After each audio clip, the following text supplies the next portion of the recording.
Le benchmark Godiva, dans sa réalité, est un empilement de couches sphériques. Dans ce deuxième exemple, nous allons donc procéder à diviser une sphère en deux couches sphériques. Bon, je vais compliquer un tout petit peu le projet précédent, Godiva. C'est une sphère que je vais diviser en des couches sphériques, 2 pour démarrer, mais vous pouvez diviser davantage. En réalité, Godiva est divisé en couches sphériques. Bon, là, on va la diviser en deux couches. Donc, vous donnez le nom du projet, vous spécifiez le répertoire de travail, puis vous donnez une description de la sphère Godiva qui est divisée en deux couches. Donc, Godiva, splitted into two shells, two spherical shells, toujours un numéro de cas, et le nom de l'auteur.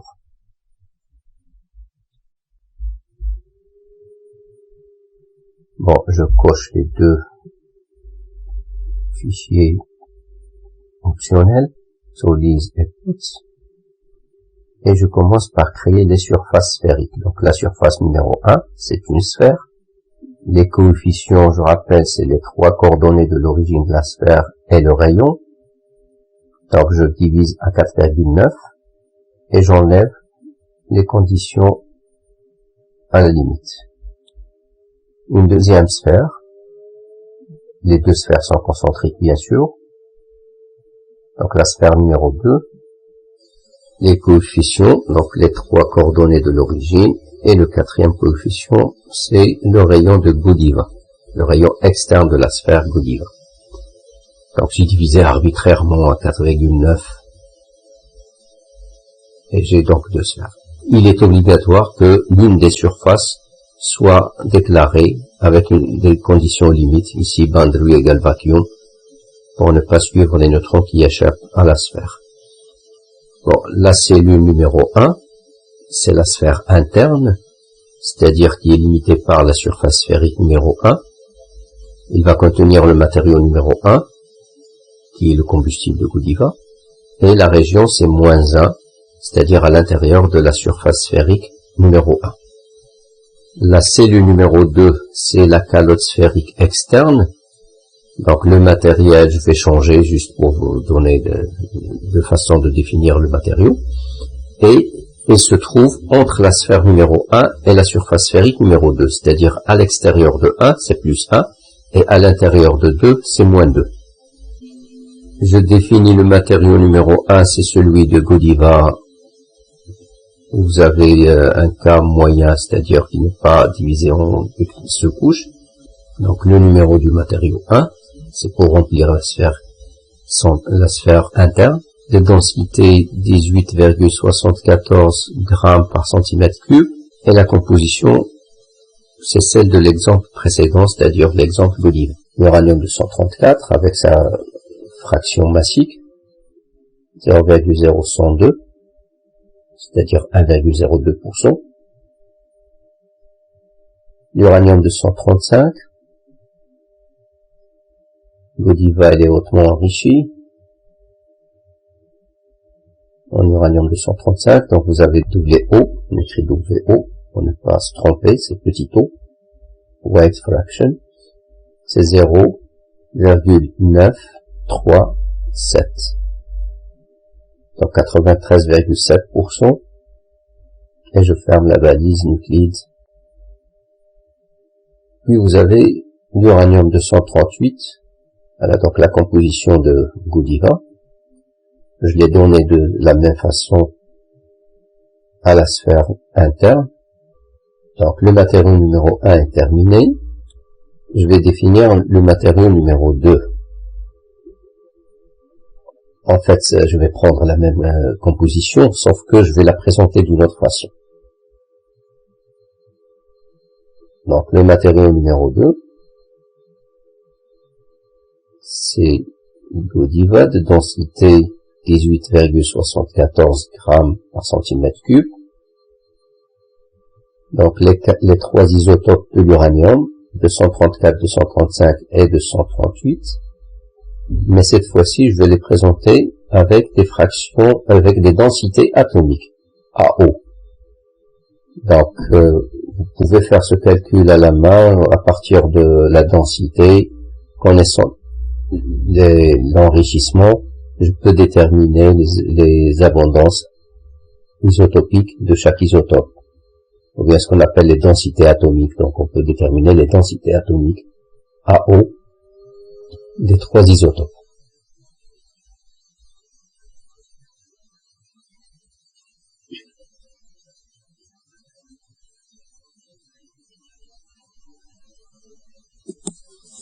Donc ces valeurs, vous les avez dans des tableaux aussi, comme vous pouvez les calculer à la main.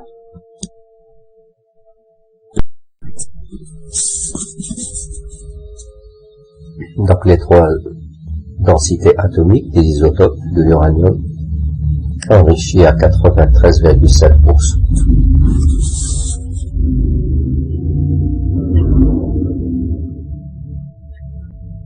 Puis, on remplit le fichier settings.xml.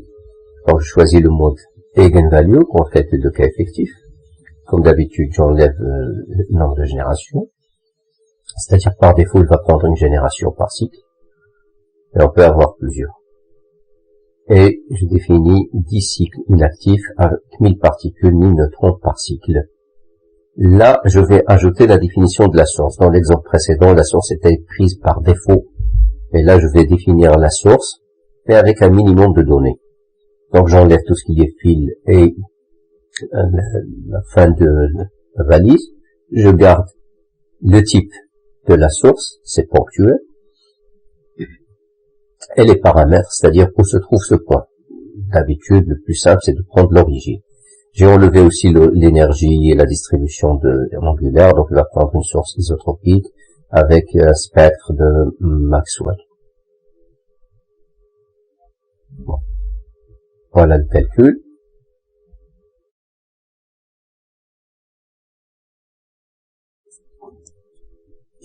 Bien sûr, on va trouver une légère différence à cause de 2 choses. J'ai défini le matériau autrement, donc il se peut qu'il y ait des petites fractions de différence dans les isotopes, dans les fractions isotopiques. Et aussi, j'ai partagé la sphère en 2, c'est-à-dire la séquence des nombres aléatoires ne sera pas exactement la même. Bon. Pour c'est une source qui n'est pas très précise, c'est-à-dire il faut avoir un grand nombre de cycles inactifs pour avoir une source homogène. On préfère utiliser box, c'est-à-dire que OpenMC va échantillonner des neutrons dans une boîte de dimension donnée, dans un parallélépipède. Donc on va choisir par exemple comme point extrême gauche en bas, c'est le point négatif le plus bas, donc c'est-à-dire moins 8,74, c'est le rayon de la sphère. Donc ici un cube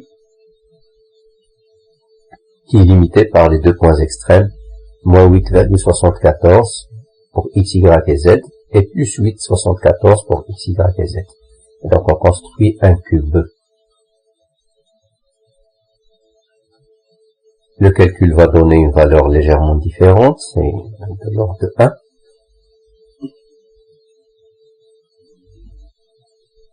Voilà, donc 1,3062.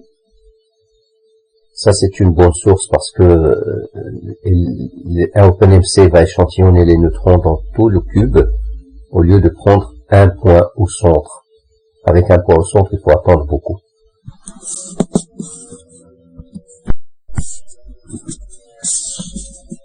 Bon, on va tracer des images de Godiva, 2D, 3D, comme on l'a fait pour l'autre cas. Donc, plot slice, c'est le plot numéro 1. Je vais en dire l'idée, oublier l'idée.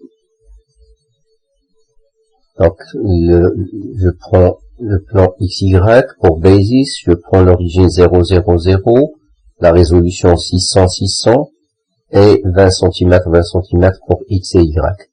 Et j'enlève le reste. Idée numéro 1.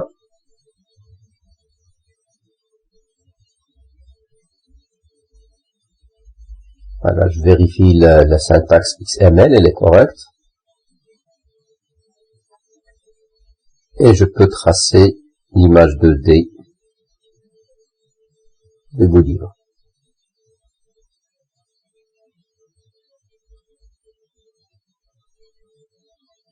Voilà. Donc je trouve une sphère centrale entourée par une calotte sphérique pour compléter le volume de Godiva.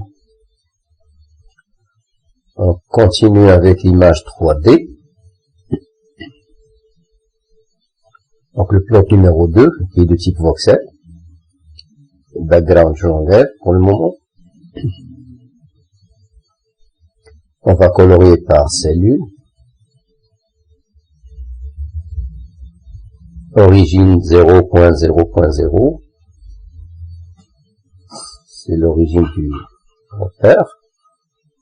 Et puis, les résolutions suivantes X, Y et Z, je prends 200, 200, 200.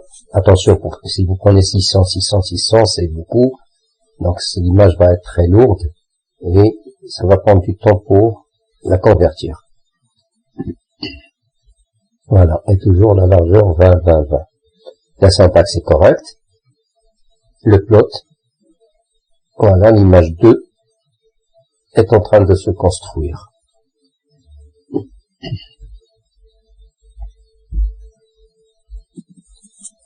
Voilà. Maintenant, pour visualiser cette image 3D, il faut la convertir parce que OpenMC crée une image, comme j'ai dit l'autre fois, en H5, en format H5.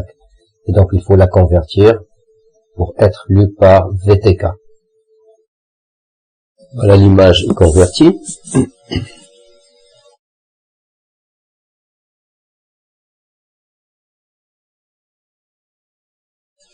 Donc, on peut la visualiser. Moyennant Paraview.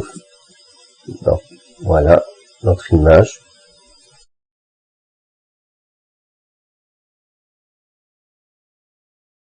Toujours, je choisis surface. Voilà, vous avez le cube rempli. Et on doit appliquer ceci pour pouvoir faire un threshold, c'est-à-dire un seuil, et couper des régions pour voir d'autres régions. Voilà, donc si je déplace le minimum à moins 0,49, vous avez la surface externe qui va être coupée, et donc on peut voir l'intérieur, c'est la sphère. Pour voir la sphère interne, je coupe inférieur à 2. Donc ces valeurs que je coupe, c'est les ID des cellules, c'est-à-dire cellule numéro 1, cellule numéro 2. Voilà, je vois maintenant uniquement la cellule numéro 1. Si j'augmente maximum, c'est la cellule numéro 2 qui va apparaître. Voilà. Donc ça, c'est la cellule numéro 2 qui va apparaître. La cellule numéro 1, on ne peut pas la voir, elle est à l'intérieur.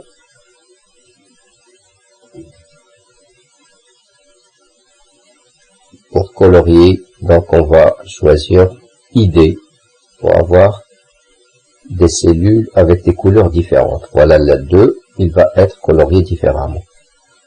Voilà. Donc vous avez une coloration ici par l'idée de la cellule, c'est-à-dire le numéro 1 et 2. Voilà la sphère externe en rouge et la sphère interne a été coloriée en bleu.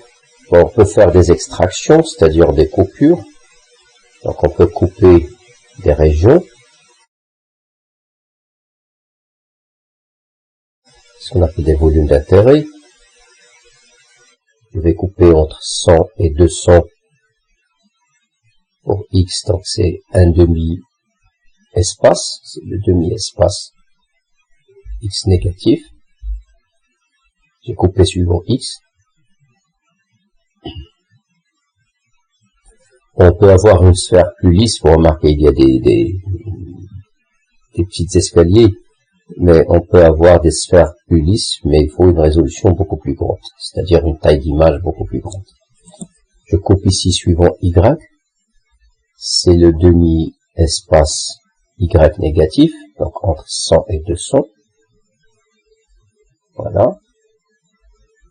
Il y a Y positif parce que les axes sont inversés. Donc vous avez Y vers le bas.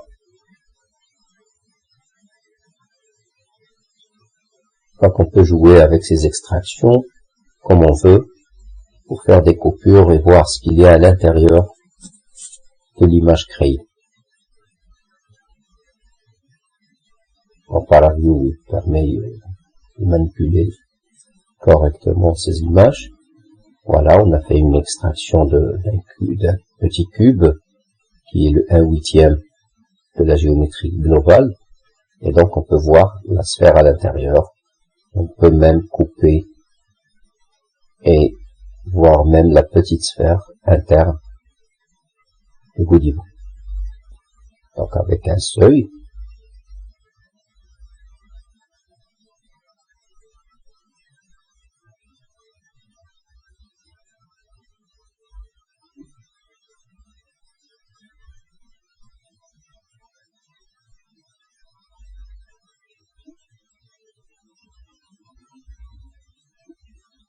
donc ici j'enlève la boîte externe pour ne garder que la sphère Godiva. Et puis je vais voir ce qu'il y a à l'intérieur. Voilà, j'ai enlevé toute la boîte. Maintenant il faut colorier tout par ID. Parce qu'il y a encore des solides qui apparaissent, solid color. Il faut le changer en ID. Pour tous les thresholds. Voilà. Et toute la sphère va apparaître avec les couleurs qui ont été attribuées par OpenMC à ces deux cellules, c'est-à-dire le bleu pour l'interne. Et ça c'est intéressant, donc on peut voir, lorsque j'ai caché le 1/8 de la sphère, je peux voir ce qu'il y a à l'intérieur. À suivre avec une autre fonctionnalité de OpenMC.